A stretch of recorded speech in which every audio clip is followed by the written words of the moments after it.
Un grand merci à toi, Marco, et pour la concision et pour avoir un peu décalé ton emploi du temps. Dominique, tu es prêt? Oui, tout à fait. Tout à fait. Voilà, je suis de retour. J'écoutais avec intérêt l'intérêt de Marco, effectivement.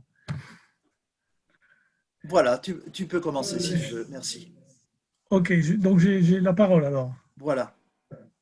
Ok, donc je me présente, Dominique Desbois, je travaille à l'INRAE, qui est la fusion de l'INRA et d'IRSTEA, deux instituts publics de recherche. Et je travaille à AgroParisTech et dans une unité de recherche qui travaille sur l'économie publique. Alors, c'est effectivement la démarche technico-économiste, on est en plein dedans là, hein, qui a été un peu critiquée.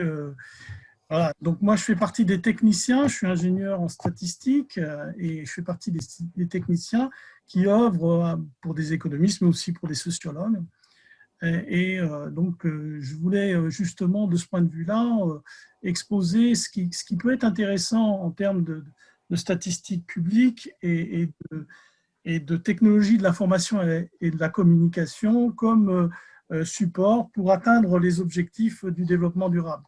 Alors, je le fais d'un point de vue également TIC, hein, technologie de l'information et de la communication, parce que j'anime, enfin, je fais partie de l'équipe éditoriale de la revue Terminal qui s'intéresse aux impacts des technologies de l'information depuis les années 80. Et donc, on édite une revue qui est maintenant trimestrielle. Et donc, je suis éditeur de cette revue, co-éditeur de cette revue. Et je suis également, en fait, je m'intéresse aussi, je vais essayer de vous montrer des exemples à travers des réalisations du système des Nations Unies. Alors pourquoi? Parce que, en fait, je considère qu'on a souvent trop brocardé les agences des Nations Unies dans une période récente, y compris certaines personnes pour l'inefficacité de ces agences ou leur irréalisme. Et je trouve que c'est une critique qui est qui est malvenue. Et j'espère que la période qui s'ouvre là va donner au système des Nations Unies une nouvelle impulsion, y compris parce que c'est quand même les objectifs du développement durable, c'est quand même une création qui appartient au cadre multilatéral des Nations Unies, et c'est le seul cadre multilatéral actuellement qu'on a pour penser le développement durable et les problèmes de la planète, y compris le réchauffement climatique. C'est le seul cadre adéquat. Et donc je le fais parce que je représente les intérêts français au comité technique de l'IFIP qui s'intéresse aux impacts des technologies de l'information. Et l'IFIP, c'est disons, la fédération pour les technologies de l'information des Nations Unies, fédération de sociétés savantes. Diapo suivante, s'il te plaît. Alors, dans une première partie, je vais faire trois parties dans mon exposé. La première partie, ça va concerner le recueil et l'analyse des données statistiques.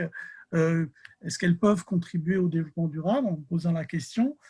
La deuxième partie, ce sera les technologies de l'information au service des objectifs du développement durable. Et la troisième partie, je vous présenterai, ou on aura peut-être le temps de présenter, la déclinaison française des indicateurs de suivi des objectifs de développement durable. Voilà. Alors, dans la première partie, euh, il s'agit de montrer comment des outils, enfin, des techniques qui font partie de ce système technicien peuvent être utilisées au bénéfice justement de l'Anthropocène, hein, dans le contexte de l'Anthropocène, au bénéfice des communautés humaines pour résoudre des problèmes. Alors, ça fait partie de la fuite, je suis d'accord, ça fait partie de la fuite de la technique du système technicien devant les problèmes. Hein. Pour résoudre des problèmes, on cherche une technique, etc. Et parfois, en essayant de résoudre un problème, on en crée un autre. C'est le cas, par exemple, quand on déplace des espèces ou quand on fait de l'ingénierie écologique, il y a de grands risques de poser ce genre de problème. Alors, je vais prendre des exemples qui sont, pour une fois, centrés sur l'Asie du Sud-Est en général, Pourquoi? Parce que c'est une région, dans la communauté francophone, une région du monde qu'on souvent on ne songe pas à aller regarder de prime abord. Et il y a des exemples très intéressants d'utilisation des techniques statistiques pour résoudre des problèmes de développement durable. Par exemple, et ça s'appuie sur des nouvelles technologies de l'information et de la communication qui nous permettent maintenant de résoudre des problèmes de recueil de données et d'intervenir à une échelle, y compris dans nos capacités de calcul, d'intervenir à une échelle qui était impensable il y a quelques années. Donc c'est un progrès considérable et je pense que là, il y a des enjeux historiques, il y a des choses qui se jouent, y compris par exemple dans les pays en développement, avec l'apparition de la téléphonie mobile, qui permettent de faire du recueil de données, de faire de la participation, ce qu'on appelle de la production participative, du crowdsourcing, pour, par exemple, faire du recueil de prix, tout simplement sur les marchés, chose qu'on a du mal à faire, ou on faisait avec un coût assez énorme, et donc ça limitait effectivement les interventions, les explorations des sociologues ou des économistes. Et donc, également cet appel au crowdsourcing, à la participation, hein, sur des problèmes à la fois de santé, sur des problèmes de malnutrition, sur des problèmes d'énergie, eh bien, cet appel à la technologie va permettre de réduire notre impact sur l'environnement. Par exemple, sur l'énergie propre, il est évident que ça permet de réduire les flux de gaz, d'économiser de l'eau, d'économiser de l'électricité, mais aussi avec des problèmes que cette solution technique va générer. On parle beaucoup, on parle d'effet rebond. Ça veut dire que quand on a résolu un problème ou quand on a limité notre consommation ou fait une économie, on va avoir un effet économique qui est appelé l'effet rebond, qui fait qu'on va avoir un rebond de la consommation uniquement parce qu'on a amélioré l'efficience du processus. Donc, il ne faut pas négliger non plus ces aspects-là. Dans la liste que vous avez sur les objectifs du développement durable, c'est présenté de façon positive, mais à chaque fois, il faut penser qu'il peut y avoir ces effets pervers qui sont des fois pas attendus, d'autres fois qui sont anticipés sur l'introduction de la technologie pour résoudre des problèmes économiques ou pour résoudre des problèmes sociaux. Sans oublier que ces problèmes ne se résolvent que dans un contexte politique et que bien sûr l'intervention des techniciens, elle se fait dans un contexte politique et les statisticiens comme les autres, hein, ils sont conscients de ce genre de choses avec toutes les limitations que ça comporte. Alors, bien sûr, il y a des enjeux importants sur la vie aquatique, sur la vie terrestre, mais il y a aussi des enjeux importants en termes de partenariat.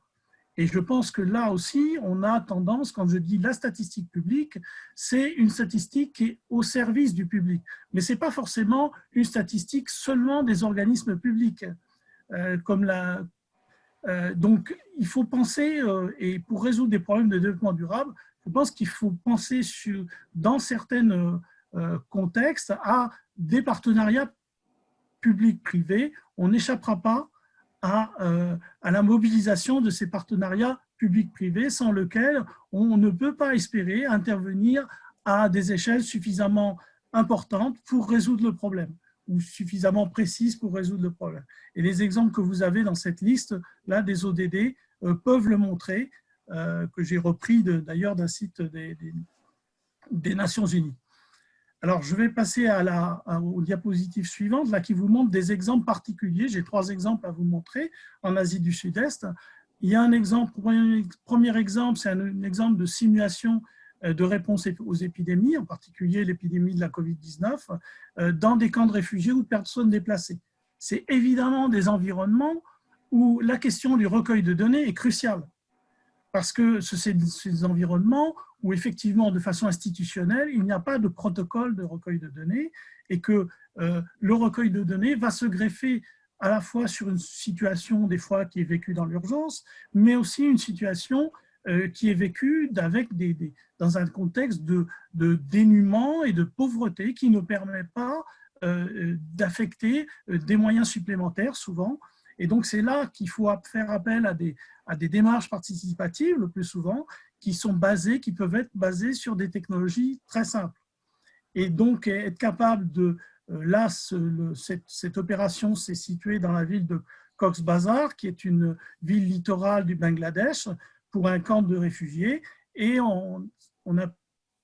les Nations Unies ont permis à des universitaires de l'université du RAM, du MIT, mais aussi de chez IBM, et là on a un vrai partenariat public-privé pour modéliser des interventions opérationnelles sur les camps de façon à limiter, même sans intervention qui supposerait des médicaments, de façon à limiter la propagation de l'épidémie de la COVID-19.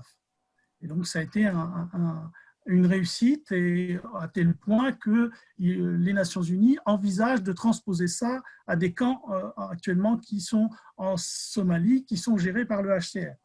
Diapositive suivante, s'il te plaît. Le deuxième cas, c'est une utilisation des données traditionnelles qu'on a dans le district de Java Ouest, donc un district de l'ouest de l'île de Java, donc pour… c'est bien ce… Non, c'est… oui, c'est le deuxième, c'est le… là, on est au… oui, c'est… Lequel tu veux? le deuxième, on est sur le… Je reprends. Voilà. Là, le C'est l'exemple premier. dans les Philippines. Excuse-moi. Aux Philippines, pour récupérer des données du recensement philippin et pour les mixer avec des enquêtes sur les facteurs de transmission de la COVID-19, d'une maladie ou de maladies similaires. Et donc, et pour voir quels sont les effets de stratégie de ce qu'on appelle un confinement minimal, slow lockdown, et sur les communautés à l'échelle microéconomique, c'est-à-dire à l'échelle des villages. Donc, on va modéliser chaque village et on va attribuer un score par des techniques statistiques, un score à chaque village en fonction du fait qu'il y a des cas de Covid ou pas, mais aussi des caractéristiques qui sont données par le recensement, donc des statistiques tout à fait traditionnelles, et aussi des enquêtes des enquêtes sociales et de santé, des enquêtes de terrain sur les villages, à travers des protocoles d'échantillonnage. Voilà. Et c'est dans ce district de Java Ouest qu'on a pu identifier des points chauds potentiels, donc permettre à l'aide d'un outil statistique et d'une technologie de recueil de données à partir de tablettes et de téléphones portables, identifier les points chauds et avoir une stratégie locale, vraiment très localisée en cas de développement de l'épidémie et de façon à limiter la propagation de la COVID-19. L'exemple suivant est sur les petites et moyennes entreprises, enfin les très petites entreprises. C'est un secteur qui, même dans les pays développés, est un secteur qui est tout à fait abandonné, alors que du point de vue des études, il n'y a pas assez d'études dans ces secteurs, les infrastructures et les institutions adaptées aux TPE ne sont pas suffisamment développées. Et c'est particulièrement le cas dans les pays en développement, alors que ce soit dans les pays en développement, mais encore plus dans les pays en développement, ces très petites entreprises représentent une très grande part de la force de travail et de l'économie dite informelle. Même dans le secteur formel, elles ont une importance considérable dans des secteurs comme l'alimentation. Et elles sont importantes, il est important d'avoir une vision sur ce qui se passe dans ces TPE. Et par rapport au problème de genre, qui est un des objectifs de développement durable, assurer l'égalité entre les hommes et les femmes, cette étude qui a été menée par le groupe Femmes des Nations Unies eh bien, avait l'ambition de comparer la gestion des petites et moyennes entreprises détenues par des hommes et celles détenues par des femmes, avec des personnels hommes ou des personnels femmes employés.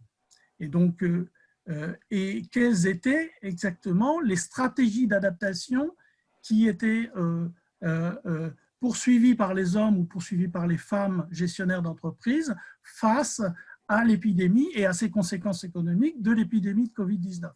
Et donc là, cette enquête a permis d'avoir des enseignements très riches et de mettre en lumière le fait que, en particulier dans le secteur de l'alimentation, qui est un secteur assez crucial, eh bien, les stratégies des femmes chefs d'entreprise de ce type d'entreprise, de très petites entreprises, des micro-entreprises, eh bien, étaient des stratégies gagnantes et étaient relativement beaucoup plus adaptables que les stratégies menées par les hommes. Voilà. C'est une des conclusions principales de l'enquête, mais cette enquête est très riche et je vous invite à regarder sur le site des Nations Unies. Cette enquête sur le site du groupe femmes des Nations Unies. Alors, je terminerai cet exposé par la troisième partie, la déclinaison française des indicateurs de suivi des objectifs de développement durable, pour souligner que pour réellement mettre, alors là, nous sommes dans la deuxième partie, l'éthique au service des ODD, pour mettre les technologies au service des ODD, il y a une technologie qui est essentielle, ce sont les technologies de numérisation. Et donc là, j'ai pris l'exemple de l'UIT, qui est l'Union internationale des communications, des télécommunications, qui est une agence des Nations Unies, hein, du système des Nations Unies, qui met en œuvre plusieurs programmes pour améliorer l'accès aux technologies de l'information, en particulier dans les pays en développement, pour accélérer l'accession des personnes à des comptes bancaires, hein, à la gestion financière, ce qu'on appelle l'inclusion financière. Mais il y a eu d'autres applications qui sont tournées vers la santé et le bien-être. Par exemple, l'UIT a un programme de coopération avec l'Organisation mondiale de la santé, hein, pour savoir quelles sont les normes les plus pertinentes dans l'application de santé, de télésanté, de télémédecine, ce qu'on appelle les applications de cybersanté. Alors, parce que ces normes de télécommunication sont importantes en fonction des prérequis que l'on met en place pour ces applications de santé. Alors, il y a également l'aspect des partenariats qui est important, hein, l'aspect des partenariats, parce que en fait, les partenariats sont, en particulier les partenariats multilatéraux, ils ont besoin de cette infrastructure de télécommunication et que cette infrastructure de télécommunication soit disponible dans des zones où effectivement se posent des problèmes de développement, de pauvreté, de pandémie. Et ça, le problème des zones blanches en fonction des technologies, hein, alors effectivement, les couvertures satellitaires ont permis d'améliorer la couverture de télécommunications sur l'ensemble de la planète, mais il y a encore trop souvent des zones blanches ou des technologies qui ne sont pas accessibles dans ces zones difficiles d'accès et où les populations sont très défavorisées. Donc, il y a tout un pan du travail des Nations Unies qui se fait en collaboration avec des agences qui sont chargées de la santé, mais aussi en collaboration avec des agences qui sont chargées de problèmes techniques, spécifiquement techniques, et qui gèrent des normes internationales. Et là, il faut penser que même si, effectivement, ça peut paraître un travail très bureaucratique, la négociation sur les normes internationales de télécommunications, leur développement, l'accès des pays en développement qui n'ont pas de système qui n'ont pas de lanceurs. Hein, bon, l'Inde s'est dotée d'une capacité de lancement de satellites de communication. Il y a une raison objective pourquoi le gouvernement indien a mis la priorité sur ce développement de lancement de satellites. C'est parce qu'ils en avaient besoin pour gérer les zones reculées en Inde qui manquaient d'accès aux technologies d'information. Voilà. Donc, un grand merci, Dominique. Le débat sur les normes est un débat important en matière de télécommunication parce qu'il est concomitant du débat et des négociations sur les services. Donc, il faut prendre en compte ces contextes-là quand on parle d'objectifs de développement durable, parce qu'ils conditionnent nos potentialités d'action et des potentialités d'action multilatérales. Donc, je vais terminer parce que je ne veux pas dépasser mon temps. Il faudrait que tu t'arrêtes parce qu'il est déjà 7 heures et on a 20 minutes de retard. Juste pour évoquer que la troisième partie, je présente la déclinaison française des indicateurs de suivi des objectifs de développement durable et que cette troisième partie, dans cette troisième partie, il faut effectivement, on prend conscience quand on regarde les indicateurs les uns après les autres, eh bien qu'il y a une adaptation à chaque pays, à chaque contexte régionalisé de ces indicateurs de suivi et que c'est un travail difficile mais nécessaire. Je vous remercie de votre attention.